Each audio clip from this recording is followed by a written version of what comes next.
In 90 AD, the Apostle John was exiled on the island of Patmos when he received a revelation that would shake the foundation of spiritual warfare. He wrote to the 7 churches, "Jesus has made us something the enemy desperately needs hidden. There is a title, a legal position, that transforms passive believers into active threats. And the moment Christians claim this title, they stop being targets and become hunters."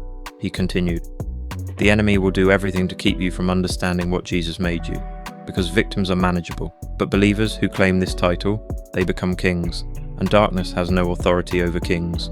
And here's the disturbing part. Most Christians have been taught they're just servants.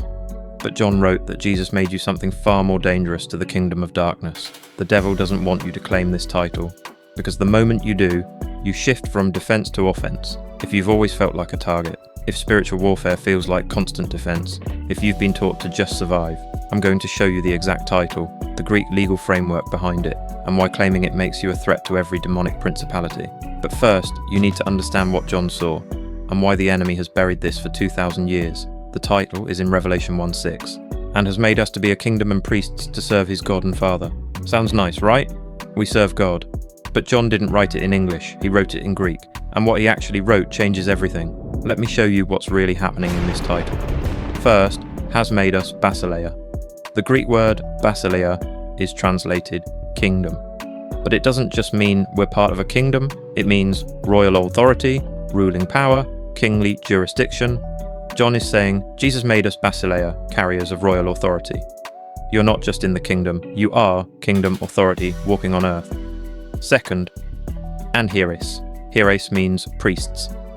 But in Greek culture, a priest wasn't just religious. It meant mediator with legal access, representative with authority to intercede and enforce. You have direct access and legal standing before the throne. When you speak, heaven listens.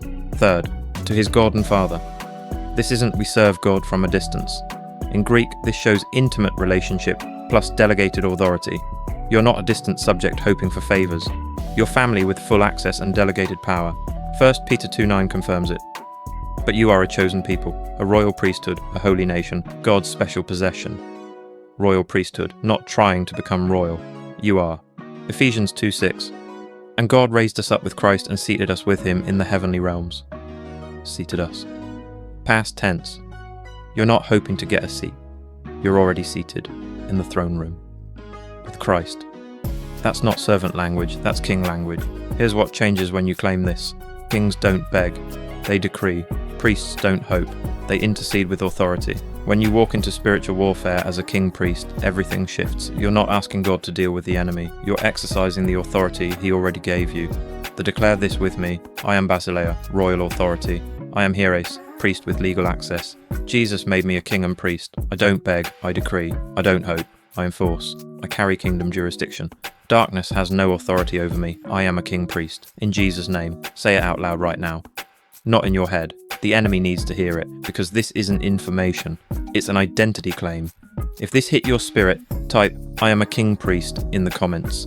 Not for the algorithm, for your freedom. Subscribe and join us. This is the King's Ministries, and we are taking back ground.